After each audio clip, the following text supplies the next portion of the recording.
이 시간 함께 보실 말씀은 출애굽기 20장 14절입니다. 우리가 십계명에 대해서 계속 설교하고 있는데요. 출애굽기 20장 14절입니다. 우리 한 목소리로 한번 읽어볼게요. 자, 시작. 너는 가늠하지 말지니라. 가늠하지 말지니라.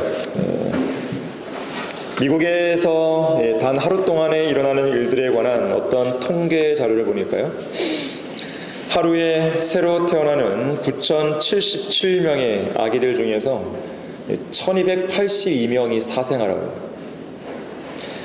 또 하루에 5,962쌍이 결혼하는데 그와 동시에 1,986쌍이 이혼을 한다고 합니다. 강간은 8분에 한 건씩 일어나고요, 살인은 27분마다 한 건씩 일어나고, 강도는 매 78초에 한 건씩, 절도 행각은 10초마다 한 건씩 생기는데, 이 자동차가 33초마다 한 대씩 분실을 한다고 그래요. 좀 믿기 어려운 그런 통계가 나오는 것이죠. 또 하루에 2,740명의 아이들이 가출을 하고 69,493명의 10대 아이들이 성병에 감염되고 있고 2,740명의 10대 소녀들이 임신을 한다고 합니다. 미국의 어느 대학 교수가 가정 문제를 연구한 보고서를 보니까 가정의 최대 불행 중 75%가 오늘 우리가 보고 있는 10계명 중 제7계명인 간음하지 말라는 이 명령을 어긴 것 때문에 생겼다라는 결과를 냈어요. 거룩한 성경은 이 가증한 죄인 간음에 대해서 또 음행에 대해서 여러 구절을 통해 경고하고 있습니다. 대표적인 구절이 두 본문이 있는데, 히브리서 13장 4절에서는 혼인은 모든 면에서 귀한 것이니, 혼인은 모든 면에서 귀한 것이요, 침상을 더럽히지 않게 하라. 음행하는 자들과 간음하는 자들을 하나님께서 심판한다고 했어요. 또 고린도전서 6장 15절 16절에 보니까 이걸 한번 찾아볼까요? 자, 같이 보겠습니다. 고린도전서 6장 15절 16절입니다.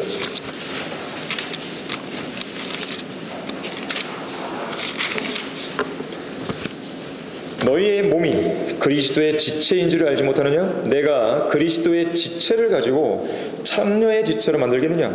결코 그럴 수 없느니라. 또한 창녀와 합하는 자는 한 몸인 것을 너희가 알지 못하느냐? 그가 말씀하시기를 둘이 한 몸이 되리라고 하셨느니라.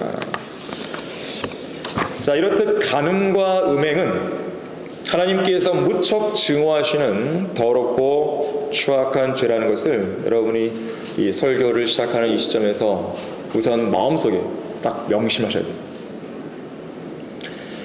자, 그런데 오늘날 현대 사회를 보면요, 성적인 부도덕 또는 혼전관계, 혼전동거 같은 이런 이상한 용어들을 만들어서요, 간음이나 음행이 마치 죄가 아닌 것처럼 미화시켜 놓습니다.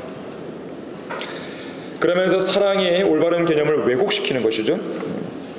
그 결과 개념의 혼란이 일어나왔고요, 성에 관한 올바른 정체성과 가치관이 붕괴되고 선과 악의 경계도 무너져 버리는 것이죠. 여러분, 아까 고린도서 6장 펴였는데요, 거기 펴 있으면 이어지는 내용을 계속 보십시오. 17절에서 그러나 주와 합하는 자는 한 영이니라. 18절에 뭐라 그래요? 음행을 피하라. 사람이 범하는 죄마다 몸 밖에 있지만 음행하는 자는 자기 몸에 죄를 지는 것이라. 또한 너희 몸은 너희가 하나님으로부터 받은 바 너희 안에 계신 성령이 되는 것을 알지 못하느냐? 너희는 너희 자신의 것이 아니니라. 너희는 값을 치고 산 것이니 그러므로 하나님의 것인 너희 몸과 너희 영으로 하나님께 영광을 돌리라 했습니다. 여러분의 몸이 누구 건지를 명확히 하셔야 돼요. 여러분의 몸이 함부로 할 수 있는 것이 아니라는 것이죠. 하지만 사람들은 혼전 성관계나 혼전 동거 같은 아주 그럴듯한 말로 음행과 간음죄를 덮으라는 거예요. 죄 아니라는 것이죠. 이 웹스터 사전에는요, 이 간음과 음행에 대한 정의가 나오지만 올바른 정의를 갖고 있지는 않아요. 여러분은 간음과 음행에 대한 성경적인 정의를 명확히 알고 계셔야 됩니다. 자, 마태복음 5장 28절 보세요. 이 개념이 흔들리면 여러분의 성과 연관된 정체성과 가치가 다 흔들려 버리는 거예요. 성경적인 가치관을 가지고 각 용어에 대한 개념을 명확히 갖고 계셔야 돼요. 그래야 여러분들이 죄를 안 지을 수 있습니다. 마태복음 5장 28절에서요. 내가 너희에게 말하노니 음욕을 품고 여자를 바라보는 자는 누구나 그의 마음으로 그녀와 더불어 이미 간음했다 그랬어요. 이 웹스터 사전에는 어떻게 정의하냐면 간음과 음행을 이렇게 말해요. 간음은 결혼한 사람들의 부정한 성관계다. 음행은 결혼하지 않은 미혼자들의 부정한 성관계다. 이렇게 단순히 정의합니다. 이거 자체가 뭐 틀린 말은 아닌데 약하죠. 그 개념 자체가. 성경은 좀 더 정확하게 말하고 있는데 음행이라고 하는 것은요, 혼인의 유무와 관계없어요. 결혼을 했든 결혼하지 않았든 관계없이 이 실제적으로 행해지는 부정한 성관계 모든 걸 말하는 겁니다. 그게 음행이에요. 그리고 간음은 방금 나왔지만 마음으로, 실제 몸을 안 했어도 마음으로 이미 음욕을 품었다면 간음이라고 규정하는 거예요.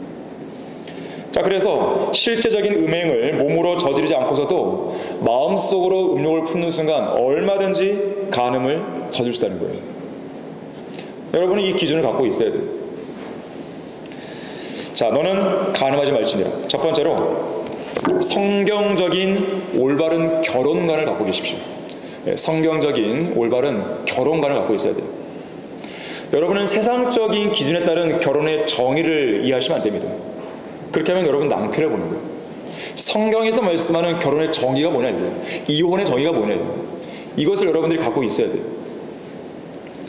결혼을 사전적인 의미로 보면 남자와 여자가 정식으로 부부관계를 맺는 걸 말해요. 뭐 그거 모르는 사람 있겠습니까? 그런데 성경은 보다 더 분명하게 정의를 내리는데 이 몸과 몸의 결합, 남녀 간의 몸과 몸의 결합, 단순한 어떤 예식이 아니에요. 당연히 결혼을 위해서는 예식을 치르죠. 그러나 성경에서 말하는 결혼은 단순한 예식을 뛰어넘습니다. 남녀 간의 몸과 몸의 결합을 말하는 거예요. 창세기 2장 24절인데요. 여러분 메모만 해두세요. 들어보세요. 그러므로 남자가 자기 아버지와 자기 어머니를 떠나서 자기 아내와 결합하리니 그들이 한 몸이 될 것이라 했어요. 이것이 결혼입니다. 이것이 결혼의 정의예요. 남자와 여자가 결합하면 한 몸이 되는데 이것이 성경에서 말씀하는 결혼의 올바른 정의예요. 자, 그러면 이혼은 뭘까요? 반대로 몸과 몸이 분리되는 것이겠죠. 이것이 이혼이에요. 단순히 이혼 수 밟고 이것이 이혼이 아니에요. 그 이상을 뛰어넘는 거예요. 이혼 수속을 안 밟았어도 몸과 몸이 분리됐다고 한다면 그거는 이미 이혼된 거예요. 자, 그래서 사람들은 흔히들 결혼하면 단순히 혼인 예식을 올리는 정도만 생각하는데 여러분은 그렇게 생각하면 안 돼요. 부부관계를 맺기 위해 서약을 하는 의식만 치르면 사람들은 결혼이 성사된 것으로 여깁니다. 그래서 사람들은요, 혼전 동거나 혼전 성관계 같은 음행을 거리끼고 시작하는 거예요. 아직 결혼식 안 올렸으니까 성인들 간의 합의 속에서 자유롭게 그런 관계를 갖는 것쯤이야 이건 음행이 아니지, 간음이 아니지, 막 이래버리는 거예요. 그러니까 결혼의 정의를 의식으로만 보니까 그들은 이미 의식을 치르지 않은 상황에 있어서 몸과 몸이 결합됐는데 이미 결혼된 것이군 여기. 근데 그걸 아무렇지 않게 생각하는 거예요. 여러분 절대 그렇게 생각하면 안 됩니다. 여러분은 세상 풍조에 휩쓸려서 살면 안 돼요. 세상 사람들은 그것을 아무렇지 않게 생각하는 거예요. 그래서 혼전 성관계 이런 말을 만들어내는 거예요. 그게 음행인데, 그게 간음인데, 그 마치 그것이 죄가 아닌 것이냐? 합의했으면 괜찮아. 이래버리는 거예요. 여러분 절대 그러면 안 됩니다. 그러다 보니까 사람들이 이혼을 밥 먹듯이 하는 거예요. 쉽게 이혼해버립니다. 그냥. 우리나라 이혼율이요, 이 OECD, 경제협력개발기구죠. OECD 38개 가입국 중에서 9위예요, 9위. 특히나 1,000명당 이혼 건수가 OECD 평균 1.9명을 넘어섭니다. 2.1명이에요. 특히 아시아에서는 1위예요. 1위. 아시아에서. 특히 오늘날 황혼, 이혼이 크게 늘어났죠. 황혼, 이혼.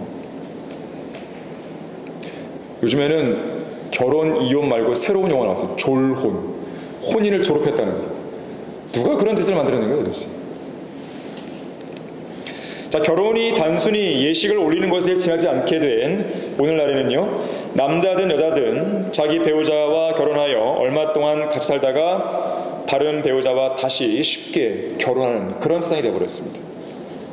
자, 이러한 풍조는 결혼이 한 몸을 이루는 것이 아니라 예식을 올리는 행사에 지나지 않는다고 잘못 생각하는 데 비롯된 것입니다.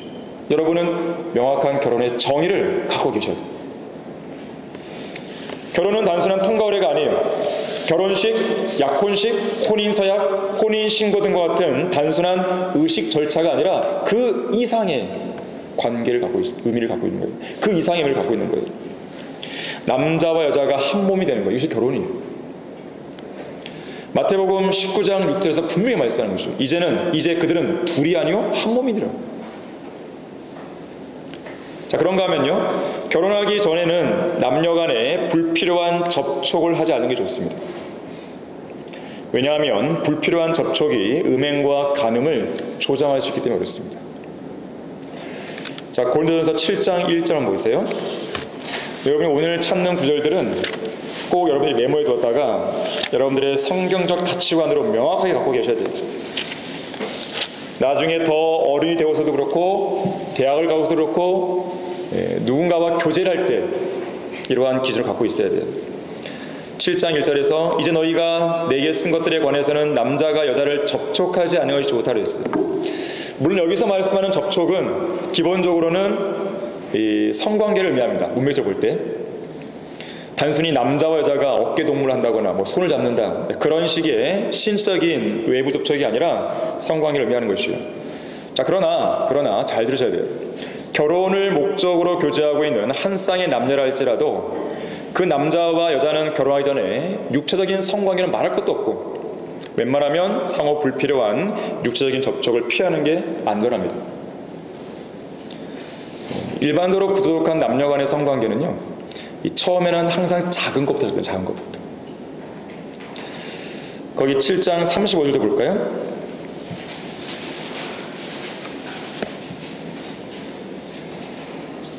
내가 이것을 말함은 너희 자신의 유익을 위함이요 너희에게 올무를 씌우려는 것이 아니니 합당히 처신해야 돼요. 여러분들.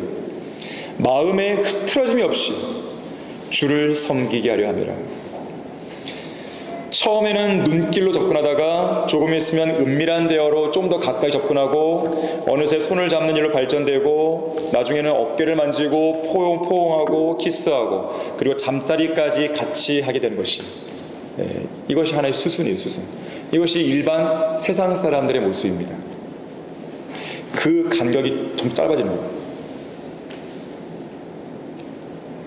하지만 여러분들은 조심하셔야 되는 것입니다.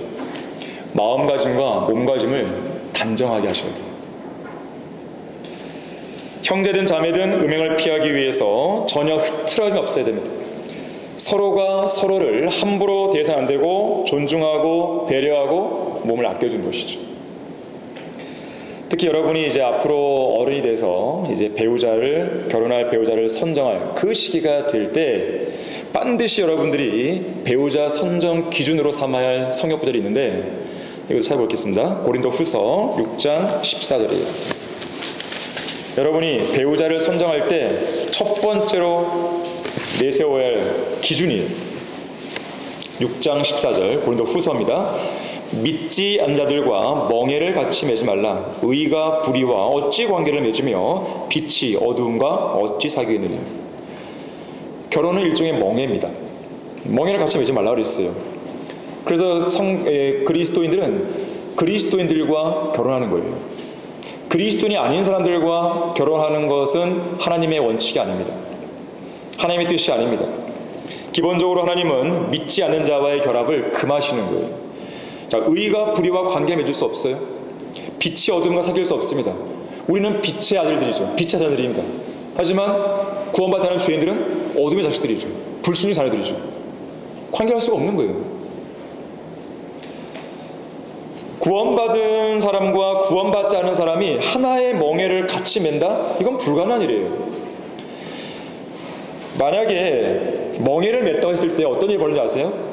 구원받은 사람이 구원받지 않은 사람을 따라가든지, 아니면 구원받지 않은 사람이 구원받은 사람을 따라가야 됩니다. 대부분 어떤 일이 나오는지 아세요? 구원받은 사람이 구원받지 않은 사람을 따라가 버려요. 그런 일이 비일비재하는 거예요. 같이 멍에를 매는 순간. 믿음을 잘 가진 사람도 구원받지 않은 사람과 결혼하잖아요. 믿음을 잃어버리는 거예요. 구원받지 않은 사람을 내가 결혼한 후에 반드시 예수 그리스도로 이겨오겠다, 이겨올 수 있을 것이다, 이러한 마귀의 속임수에 여러분은 귀를 내어주면 안 돼요. 절대로 못 이겨옵니다. 이겨오려면 결혼 전에 이겨와야 됩니다. 결혼하면 예수님을 내가 잘 믿을게, 교회에 잘 나갈게, 이런 거짓말에 속으면 안 돼요. 결혼 전에 나와야죠. 결혼 전에 구원받아야죠. 당장에는 그 구원받지 않은 배우자가 좋을지 모르지만 결혼하고 나면 지상에서 아주 고통스러운 지옥을 맛보는 거예요. 결혼하고 나면 자신이 하나님께 순종할 때마다 배우자가 싸움을 걸든지, 아니면 그 배우자와 잘 지내기 위해서 내가 하나님 섬기를 포기하든지, 아니면 결국 이혼으로 끝나든지 파국으로 치닫는 것이죠. 하나님을 내가 포기하지 않는 이상 함께 쓰고 있는 멍에는 반드시 부서지는 거예요. 그래서 여러분들이 지금은 아니지만 나중에 여러분들이 커서 성인이 돼서 누군가 사랑하는 사람이 생겼다, 그러면 그 사람과 결혼을 결심하기 전에, 여러분의 마음을 완전히 내어주기 전에 최소한 다음 4가지를 꼭 점검해야 돼요. 첫 번째는 구원받았는지, 구원받은 사람만 해야 돼요. 두 번째는 성경대로 믿는 교회에 출석하는지. 다른 교회 나가버리면 어떻게 되는 거예요? 안 되잖아요. 같은 교회 나올 줄 해야 되는 것이죠. 세 번째는 말씀을 최종문으로 믿는지, 한글 킹제임스를 최종문으로 믿는지, 이게 있어야 돼요. 네 번째는 하나님께 헌신되어 있는지, 주님을 섬길 마음이 그렇게 있는지. 최소한 이 4가지는 여러분들이 점검하셔야 됩니다. 다른 건 다 차차고라도 이 4가지가 명확하지 않으면 여러분들은 마음을 주면 안 돼요. 결혼을 결심하면 안 돼요. 너는 가능하지 말지니라. 두 번째로, 음행을 부추기는 모든 그림들을요, 음행을 부추기는 모든 그림들을 파괴해야 돼요. 부수어야 돼요. 뽑아내야 돼요. 자, 민수기 33장 52절 53절에 보겠습니다. 민수기 33장 52절 53절에서요. 이 구절은 오늘날의 TV, 스마트폰, 유튜브 영상들, 이거에 대한 경고예요. 그 땅 거민을 너희 앞에서 다 몰아내고 그들의 모든 그림들을 파괴하고 모든 부어 만든 형상들을 다 파괴하며 산당들을 다 뽑아낼 것이며 너희는 그 땅의 거민을 다 쫓아내고 그곳에 거하라. 이는 내가 그 땅을 너희에게 주어 소유케 하였습니다. 자, 성적인 타락은 오늘날 마지막 시대의 가장 큰 특징이에요. 대중매체나 인터넷상에는 마귀들과 마귀의 자식들이 만들어낸 음란물과 음란한 영상들이 널려있는 것이에요. 소위 표현의 자유라는 미명하에 더럽고 추악한 음행들이 학교와 교회, 가정, 안방 구석구석까지 아무런 방해나 제재도 없이 마구마구 들어오는 것이죠. 신문, 잡지, 이 라디오, 텔레비전, 인터넷, 스마트폰, 유튜브 영상, 그야말로 쓰레기 천지예요. 쓰레기 천지. 여러분의 눈을 거기에 고정시키면 안 돼요. 음행의 영이 많은 사람의 마음을 장악해버렸어요. 젊음의 정욕을 충동질해서 젊은이들 대부분을 관능적인 성적 노예들을 만들어버린 거예요. 여러분은 결코 그런 풍조에 휩쓸리면 안 됩니다. 여러분은 좋은 친구들 사귀어야 돼요. 여기 좋은 선후배, 좋은 친구들 여기 있잖아요. 여러분이 나중에 대학을 가게 되고 회사를 가게 됐을 때요, 여러분이 만나는 사람들은요, 여기 있는 사람들과 똑같은 그런 가치관을 가진 사람들이 아닙니다. 정말로 기가 찰 만한 그런 이 음담패설과 그런 말들이 막 생각하면 오고 하는 거예요. 럭만 목사님은 말했습니다. 오늘날 미국의 10대 여자아이들은 자기들의 배와 다리를 젊은 남자들에게 보여주지 못해 안달이 나 있으며, 아이돌 다 그런 사람들이죠. 해변을 돌아다니는 대부분의 여자들보다 속옷 가게의 마네킹이 더 많은 옷을 걸치고 있는 실정이다 그랬어요. 만일에 어떤 여자가요, 자신의 몸 쪽으로 남자의 시선을 끌기 위해 짧은 치마를 입거나 반쯤 걸쳐 입을 때 성경은 그걸 간음이라고 그러는 거예요. 그걸 음해라고 그러는 것이에요. 그래서 자매들은 옷을 입는데 주의를 기울여야 돼요. 단정하게 입어야 돼요. 머리카락도 있잖아요. 이런 사람 없는데 아주 이상하게 한쪽 머리를 이렇게 한쪽 가리는 사람들이 있어요. 이것이 남자들에게는 이상한 심리적인 그 현상을 낳게 하면 안 됩니다. 지금처럼 딱 묶어서 여러분의 얼굴을 딱 보여주는 것이죠. 여러분 예쁜 얼굴들은, 잘생긴 얼굴들은 이상하게 애매모호한 어떤 그런 형태의 옷이나 그런 몸짓을 하면 안 됩니다. 나중에 여러분들이 학생 때는 통제가 되니까 되지만 청년들이 돼서도 여러분이 그렇게 하셔야 돼요. 자세를. 한편 간음과 음행을 저지를 수 있는 환경에 맞닥뜨렸을 때 그것을 이길 수 있는 사람은 없습니다. 그래서 피하는 게 상책이에요. 36개의 주력라인, 36개도 전략이에요. 앞에 있는 1번부터 35번까지의 전략이 안 통했을 때 마지막으로 취할 수 있는 전략이 36개예요. 36번째 계략이라는 뜻입니다. 피해야 됩니다. 실제로 아까 우리가 읽었지만 고린도전서 6장 18절에서 뭐라 했어요? 음행을 피하라. 음행과 싸우라 안 했어요. 음행을 피하라. 무슨 말이에요? 도망치라는 거예요. 달아나라는 거예요. 음행을 피하는 게 상책이에요. 우리에게 좋은 본을 보여준 인물이 있죠. 요셉. 창세기 39장에는요, 형들로부터 미움을 받고 버림받아서 이집트의 종으로 팔려간 요셉이 죄의 유혹을 이긴 사건이 나오죠. 이 어머니 라헬을 닮아서 아주 수려하고 잘생긴 청년이었습니다. 포티발의 아내가 유혹을 한 것이죠. 성경에 따르면 그녀가 날마다 유혹했다고 했어요. 날마다, 매일같이. 그때마다 요셉은 그녀의 유혹에 경청하지 않습니다. 귀를 막아버린 거예요. 그리고 그녀와 함께 있지도 않았다고 했어요. 피하는 거예요. 음행하지 않기 위해서 음행을 피한 거죠. 포티발의 아내를 멀리한 겁니다. 음행을 멀리한 것이죠. 자, 그런데 한 번은 요셉이 업무를 보기 위해서 포티발의 집으로 들어가죠. 그 집안에 사람들이 아무도 없었습니다. 이것을 확인한 포티발의 아내가 또다시 요셉을 유혹하죠. 이번엔 아예 요셉의 옷까지 붙잡고 들어집니다. 이제는 도저히 빠져나갈 수 없는 불가항력적인 유혹이 요셉을 엄습한 것이에요. 하지만 창세기 37장 12절에서는 그런 유혹을 받은 요셉이 어떻게 행동하냐면 자기 옷을 그녀의 손에 두고 도망하여 빠져나왔더라 했어요. 이것이 음행을 피하는 방법이에요. 도망하는 거. 이 훌륭한 설교자 레스터 롤로프가 이 장면을 두고 이렇게 말해줘. 요셉이 옷은 잃어버렸어도 인격은 지켜냈다. 옷을 내가 잃어버린 하이더라도 믿음을 지키는 것이죠. 성배를 지키는 것이죠. 자, 요셉이 선택한 방법은 딱 하나였어요. 도망치는 거예요. 피하는 거예요. 내가 믿음으로 이겨보겠다라고 버틴 게 아니에요. 버틸 사람 없습니다. 다 무너지는 거예요. 피해야 돼요. 그래서 디모데후서 2장 22절도 외우기 쉽죠. 2장 22절. 너는 또한 젊음의 정욕을 어떻게 했어요? 피하고. 자, 밀폐된 공간에 혼자 있지 마세요.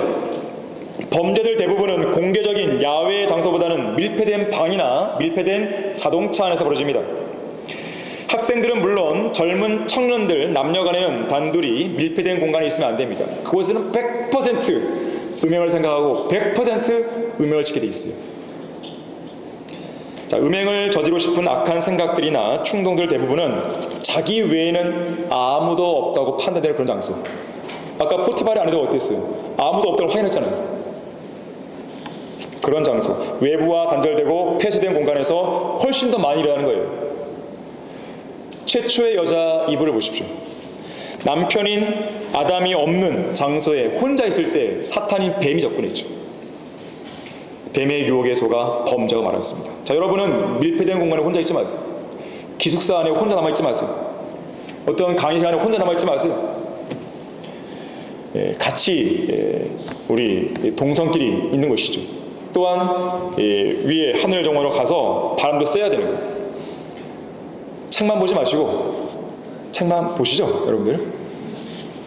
책도 안 봅니까? 하늘로 가서 바람도 쐬야 돼요. 기분 전환해야 됩니다. 운동도 하시고, 구름도 보고, 언산도 보고, 필요하다면 호수도 가고, 산책도 가고, 등산도 하시고, 트랙을 돌고. 10월 1일 날 뭐 하더라고요, 여러분들? 알아요? 네, 마라톤. 네, 그런 것도 하시고. 뛰어야 돼요. 자, 아무런 목적 없이 실내에만 있으면 자꾸 눕고 싶습니다. 누우면 뭐 하는지 아세요? TV를 켜죠. 스마트폰을 열죠. 하루 종일 쇼츠만 계속 내려보죠. 더럽고 추잡하고 가증스러운 영상들이 여러분 눈에 탁 들어오는 거예요. 눈에 한번 각인되면 마음에 새겨지고, 마음에 새겨지면 행동으로 옮기게 되어 있습니다. 그래서 아예 보지 않아야 되는 거예요. 눈으로 보면 모방하게 되어 있어요. 그래서 아까 민수기에서 뭐라 했어요? 그림들을 파괴하는 거죠. 스마트폰은 절대 스마트한 폰이 아니라는 걸 아셔야 돼요. 스마트폰만 들여다보고 있으면요, 여러분 영상만 보고 있으면 그야말로 바보 됩니다. 아무 생각 없는 바보가 돼요. 집중력이 길어지는 게 아니라 바보가 되는 거예요. 생각이 멍해져서 그 영상을 계속 보고 있는 거예요. 자, 너는 간음하지 말지니라. 세 번째로, 영적인 간음과 음행을 피해야 됩니다. 실제적인 간음과 음행만 있는 게 아니라 영적인 간음과 음행이 있어요. 자, 이것은 하나님 외에 다른 신들을 섬기는 우상 숭배를 말하죠. 그런데 중요한 게 있습니다. 영적인 간음과 영적인 음행이 있는 곳에는 반드시 실제적인 음행과 실제적인 간음도 따라온다는 거예요. 왜 그런지 아십니까? 실제적인 간음과 음행이든 영적인 간음과 음행이든 똑같은 영이 주관해요. 그 영을 가리켜서 성경은 음행의 영이라고 말합니다. 찾아보겠습니다. 호세아 4장 12절 보십시오.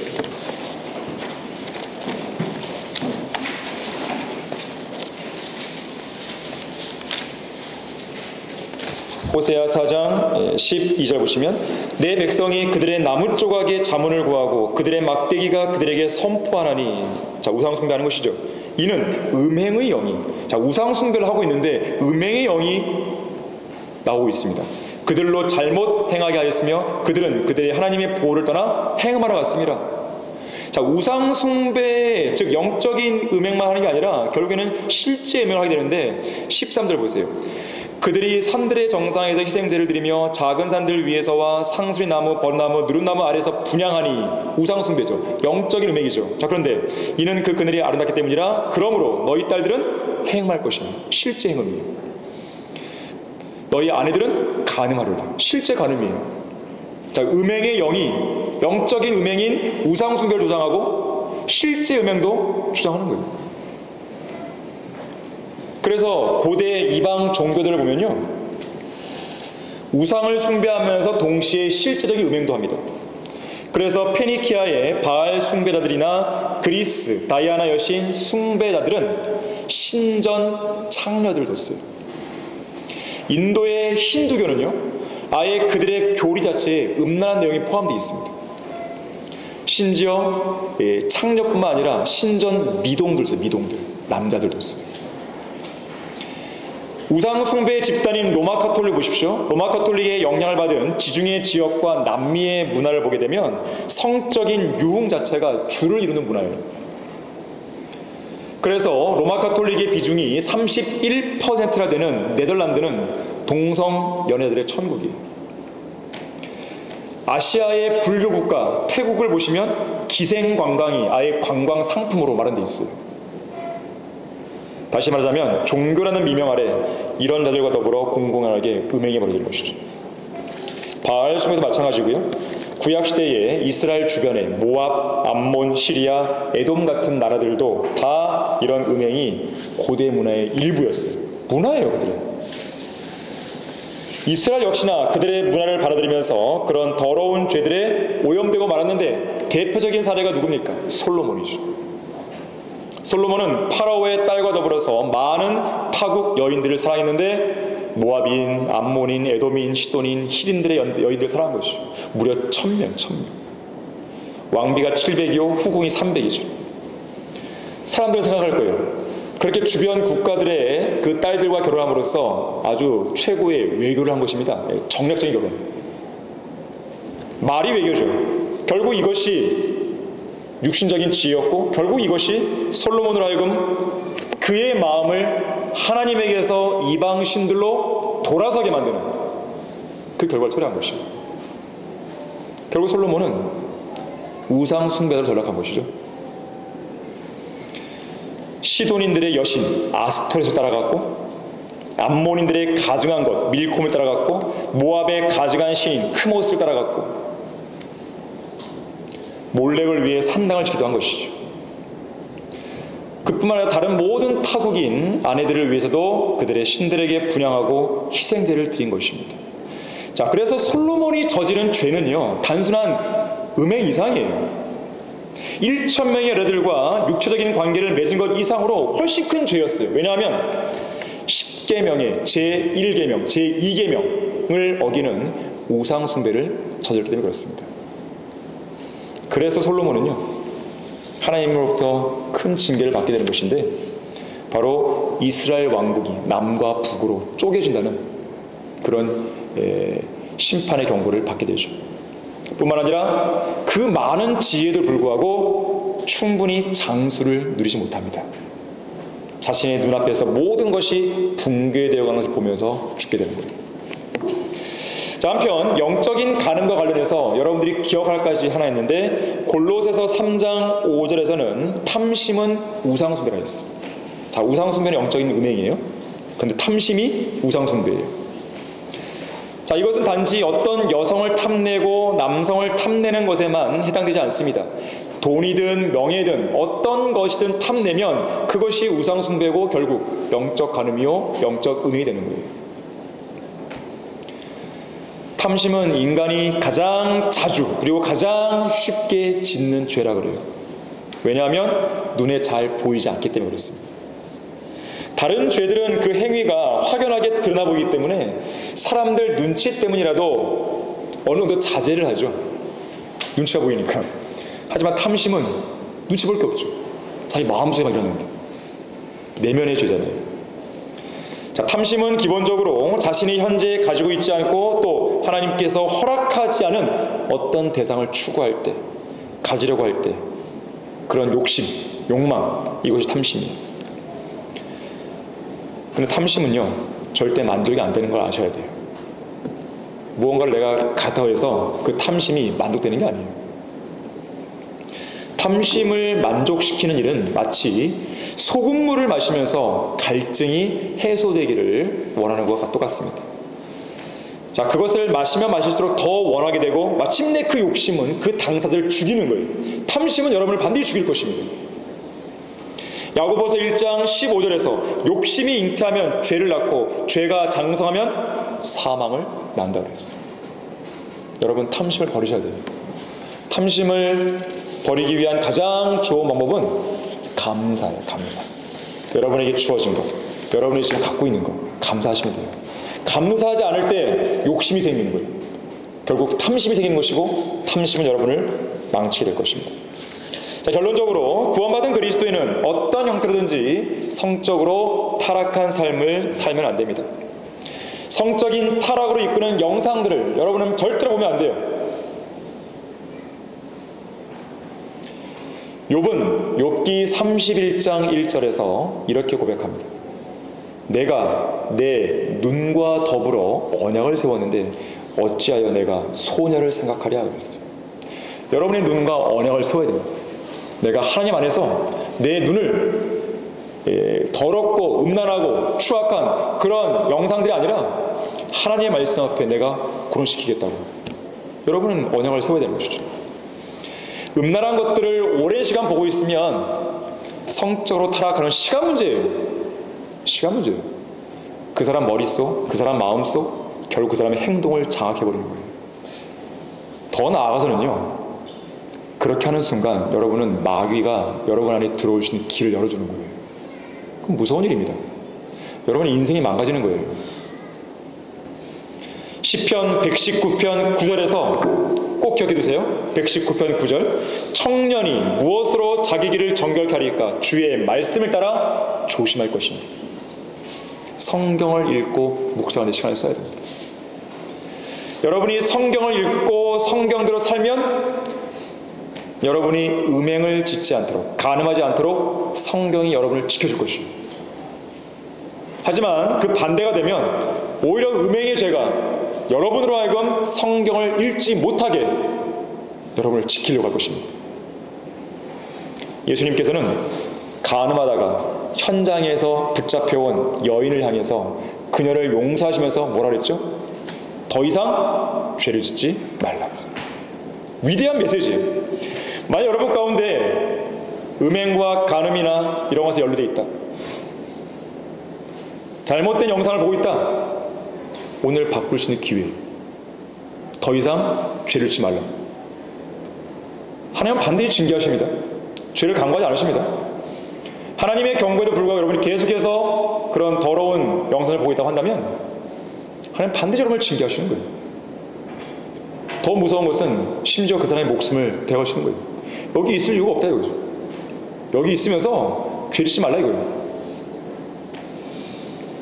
더 이상 죄를 지면 안 돼요.